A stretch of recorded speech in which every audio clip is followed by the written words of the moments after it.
নমস্কার বন্ধুরা, সবাইকে স্বাগত জানাই মাই মৌফিক্সে। আজকে আমাদের কাছে একটা OnePlus 12 আছে, যার যেই ডিসপ্লে টাচ গ্লাসটা হয় সেটা ভেঙে গেছে। দেখতে পাচ্ছ কেমন ভাবে ভেঙে গেছে। তো আমরা আজকে এই টাচ গ্লাস যেটা আছে শুধু সেটাকে চেঞ্জ করব, আমরা ডিসপ্লেটাকে কিন্তু চেঞ্জ করব না। কারণ হচ্ছে আমাদের ডিসপ্লের মধ্যে কোনো লাইন বা স্পট নেই।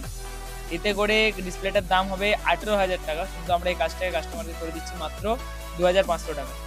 তো সব থেকে প্রথমে আমাদের যে ব্যাক প্যানেলটা হবে সেটাকে হিট করে ভালোভাবে খুলে নিতে হবে। আমরা ব্যাক প্যানেলটাকে পারফেক্টলি খুলে ফেলেছি। এরপরে আমাদের ফোনটার মধ্যে যতগুলো স্ক্রু ইউজ হয়েছে সেই স্ক্রুগুলোকে একটা একটা করে খুলে ফেলবো। স্ক্রু খোলার পরে যেই আমাদের ওপরের মাদারবোর্ডের শিল্ড ছিল, যেটার মধ্যে ওয়্যারলেস কয়েল ছিল, চার্জিং কয়েল, সেটাকেও আমরা খুলে নেব।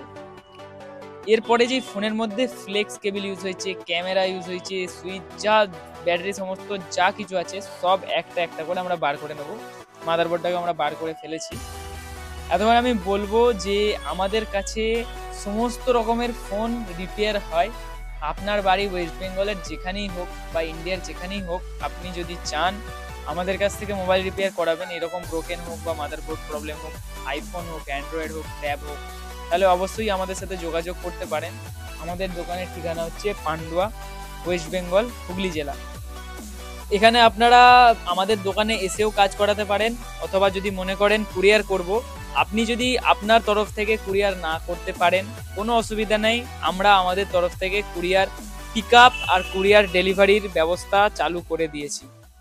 তো কথা বলতে বলতে আমাদের যে ফোনটা ছিল সেই ফোনটাতে আমরা কাটিং শুরু করে দিয়েছি।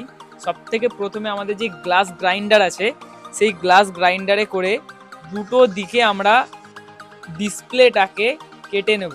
কেটে নেবার পরে আমাদের যে স্পেশাল লিকুইড আছে সেই স্পেশাল লিকুইড আর টুথব্রাশ দিয়ে ভালোভাবে ক্লিন করে নেব। তো আমরা এখানে ডিসপ্লেটার মধ্যে যে আমাদের কাটিং ওয়্যার আছে 0.02 মিলিমিটারের, সেই কাটিং ওয়্যারটাকে ইনসার্ট করে দিয়েছি।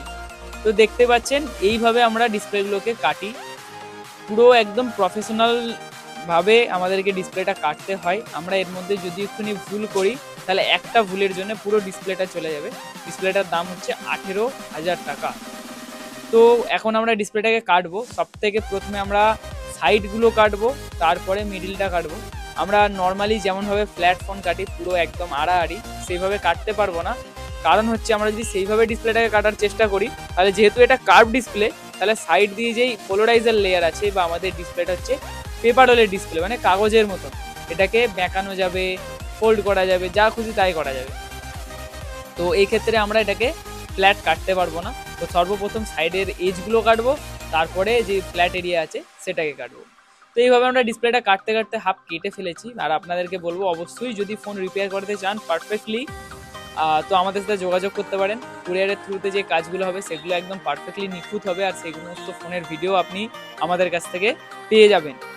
তো কথা বলতে বলতে আমরা যেই গ্লাসটা ছিল সেটাকে অনেকটা কেটে আলাদা করে ফেলেছি। আর এই ক্ষেত্রে যেই ফোনের বাকি স্পেয়ার পার্টসগুলো আছে সেগুলোতে কোনো রকম প্রবলেম আসবে না, কারণ হচ্ছে সেগুলোকে আমরা হিট দেবার আগেই খুলে সাইড করে দিয়েছি। আর এই ক্ষেত্রে যে আমরা 120 ডিগ্রি সেলসিয়াসের যে হিটটা আমরা দিচ্ছি সেটা কিন্তু আমাদের ফোনের ডিসপ্লেতে ডাইরেক্টলি লাগছে না, সেটা আমাদের ফোনের বডিটাকে গরম করছে। আর বডির গরমে গরমে যেই ডিসপ্লেটা আছে সেই ডিসপ্লের গ্লুটা গলছে। এই ডিসপ্লের মধ্যে যেই গ্লুটা আছে সেই গ্লুটার নাম হচ্ছে OCA। OCA মানে হচ্ছে অপটিক ক্লিয়ার অ্যাডিজিভ। এক ধরনের স্পেশাল আঠা হয় যেটা আমরা এপার ওপার দেখতে পারবো। তো এইভাবে আমাদেরকে ডিসপ্লেটাকে কাটতে হবে। কাটতে কাটতে অনেকটাই আমরা কমপ্লিট করে এসেছি, ডিসপ্লে আমাদের কাটা কমপ্লিট হয়ে গেল। এইবার আমরা শুরু করব এই ডিসপ্লেটার ক্লিনিং প্রসেস। ক্লিনিং প্রসেসের জন্য আমরা এখানে ইউজ করব রোলার। এটা হচ্ছে একটা ইলেকট্রিক রোলার, যেটার সামনে একটা স্টিল রড লাগানো আছে আর পিছনে আছে মোটর। মোটরের থ্রু এই স্টিল রডটা ঘোরে, আর আমাদের যেই আঠাগুলো আছে সেই আঠাগুলো একটা একটা করে আমাদের যে স্টিল রডে আছে সেই স্টিল রডের ওপরে চিপটে যায়। তো এইভাবে আমরা রোলারটাকে চালিয়ে অনেকটা ক্লিন করার পরে আমরা এর মধ্যে লিকুইড ক্লিন করব। লিকুইড ক্লিনিংয়ের জন্য আমরা স্পেশাল যে লিকুইডটা ছিল আমাদের কাছে, যেটা দিয়ে ক্লিন করছিলাম ওইটা, আর আমাদের এটা হচ্ছে একটা স্পেশাল ধরনের স্পঞ্জ, এইটা দিয়ে আমরা ডিসপ্লেটাকে ভালোভাবে ঘষাঘষি করে নেব। এখন দেখতে পাচ্ছেন যে আমরা যে ডিসপ্লে লেন্স ছিল সেই লেন্স এরিয়াটাকে রোলার দিয়ে পরিষ্কার করলাম। আর আমাদের যে এখনো বাকি থাকা গ্লুগুলো আছে সেইগুলোকে আমরা স্পঞ্জ চালিয়ে ক্লিন করে নেব। এইভাবে আমরা ডিসপ্লেটাকে ক্লিন করার পরে আমাদের যে স্ক্যালপাল বলে, এই যেটা আমরা ডিসপ্লের মধ্যে ইনসার্ট করছি, এটার নাম হচ্ছে স্ক্যালপাল। এই স্ক্যালপাল দিয়ে আমাদের যে ডিসপ্লেটা আছে সেটা সাইডের যে গ্যাসকিট গ্লুগুলো আছে সেই গ্লুগুলোকে পরিষ্কার করবো আর ডিসপ্লেটাকে ফ্রেম থেকে আউট ফ্রেম করবো। এই মুহূর্তে আমাদের যে সেপারেটরের হিট আছে সেটাকে আমরা রাখবো 90°C। এইভাবে দেখতে পাচ্ছেন ডিসপ্লেটাকে আমরা রিমুভ করছি। ডিসপ্লেটা রিমুভ করার সময় আমরা আঠা যে লিকুইড আছে স্পেশাল লিকুইড, সেই স্পেশাল লিকুইড দেবো আর ইনসার্ট করব। এইভাবে করতে করতে দেখতে পাচ্ছেন আমাদের যেই ডিসপ্লেটা ছিল সেই ডিসপ্লেটা আমরা ফ্রেম থেকে আলাদা করে ফেলেছি। এখন আমরা যে ডিসপ্লের ফ্রেমটা ছিল সেই ফ্রেমটাকে গ্যাসকিটগুলোকে পরিষ্কার করব। সাইডে যে special liquid water proofing glue ছিল সেটাকে পরিষ্কার করব। আর আমাদের যে ডিসপ্লের আলাদা করে যেই গ্যাসকিটটা ছিল সেই গ্যাসকিট গ্লুগুলোকে আমরা পরিষ্কার করব। এইভাবে পরিষ্কার করতে করতে আমরা ডিসপ্লেটাকে কমপ্লিটলি পরিষ্কার করে ফেলেছি। এবারে হবে স্পেশাল লিকুইড ক্লিনিং। স্পঞ্জ দিয়ে আমাদেরকে যে ডিসপ্লের পিছনটা আছে সেই ডিসপ্লের পিছনটাকে ভালোভাবে ক্লিন করতে হবে, ডিসপ্লের সামনেটাকেও ভালোভাবে ক্লিন করতে হবে। কারণ হচ্ছে এই কাজে ক্লিনিং প্রসেসটাই হচ্ছে মেন। যদি কোনো ডাস্ট বা গ্লুর টুকরো থেকে যায় তাহলে কিন্তু বাবল চলে আসবে।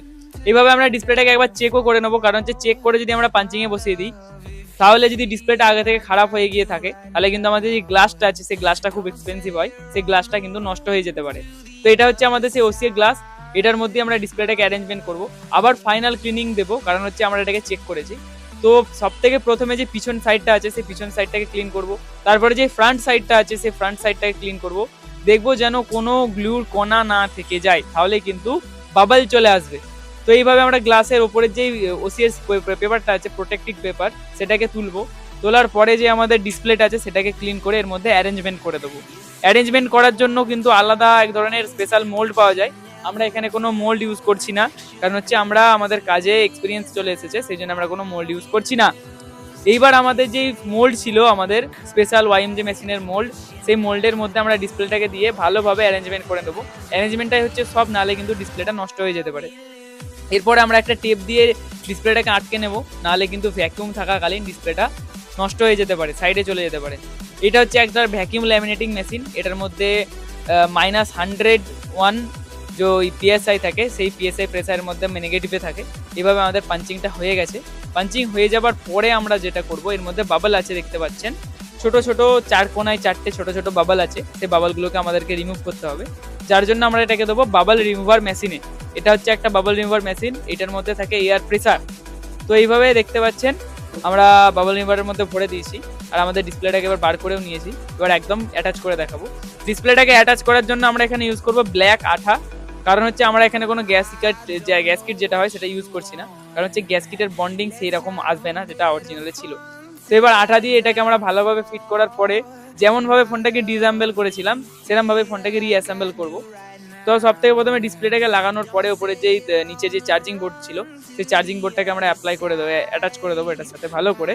চার্জিং বোর্ডটাকে অ্যাটাচ করার পরে আমাদের যে ব্যাটারি ছিল বা সমস্ত স্পেয়ার পার্টস ছিল যেটাকে আমরা একটা একটা করে খুলেছিলাম, ঠিক ভালোভাবে আমরা প্রত্যেকটা স্পেয়ার পার্টসকে একটা একটা করে ভালোভাবে চার্জিং ফ্লিক্স, ডিসপ্লে ফ্লিক্স সব কটাকে একটা একটা করে লাগিয়ে দেবো। এইভাবে আমরা আমাদের কাজটা কমপ্লিট করে নিয়েছি দেখতে পাচ্ছেন। এরপর আমরা যত সমস্ত স্ক্রুগুলো ছিল সেই স্ক্রুগুলোকে একটা একটা একটা একটা করে আমরা পুরো ফোনটার মধ্যে অ্যাটাচ করে নেব। করে নেবার পরে আমাদের যে ব্যাক প্যানেলটা আছে সেই ব্যাক প্যানেলটাকে চিপকে নেব। তার আগে ব্যাক প্যানেলের পিছনে যে গ্যাসকিট ছিল সেটাকেও ক্লিন করে নেব। এইখানে ব্যাক প্যানেল চিপকাবার জন্য আমরা ইউজ করব সাদা গ্লু, কালো গ্লু ইউজ করবো না, কারণ হচ্ছে কালো গ্লু যেটা হয় সেটার বন্ডিং অনেক মজবুত হয়, হিট করলে সহজে খুলতে যায় না, কিন্তু সাদা গ্লুকে হালকা হিট দিলে সেটাকে খোলা সম্ভব। এরপরে যে টেকনিশিয়ান যদি কোনো ফোনে কাজ করে তার জন্য খুলতে অসুবিধা না হয়। তো এইভাবেই আমাদের কাছে কাজ হয়। আপনারা যদি চান আমাদের সাথে আমাদের কাছে কাজ করাবেন তাহলে অবশ্যই আমাদের দেওয়া ফোন নাম্বার 8525832555 যোগাযোগ করতে পারেন। আমাদের দোকানেও আসতে পারেন, দোকানের ঠিকানা হচ্ছে পান্ডুয়া। আর আপনি যদি কুরিয়ারের থ্রু কাজ পাঠাতে চান তাহলে অবশ্যই এই নাম্বারে হোয়াটসঅ্যাপ বা কল করুন, আমরা আপনার ফোনটাকে পিক আপ লাগিয়ে দেবো। তো ভিডিওটা কেমন লাগলো অবশ্যই একটু কমেন্টে জানাবেন ভিডিওটা কেমন লেগেছে।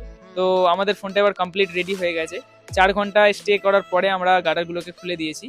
এইভাবে দেখতে পাচ্ছেন আমাদের এইখানটা দিয়ে কেমনভাবে ভাঙা ছিল আর এখন কাজটা কেমন হয়ে গেছে। এইভাবেই যদি আপনারা আপনাদের কাজ করতে চান তাহলে অবশ্যই রেকমেন্ড রইল আমাদের সাথে যোগাযোগ করুন। আপনি কাজ একদম 100% পারফেকশনের সাথে পাবেন। জয় হিন্দ।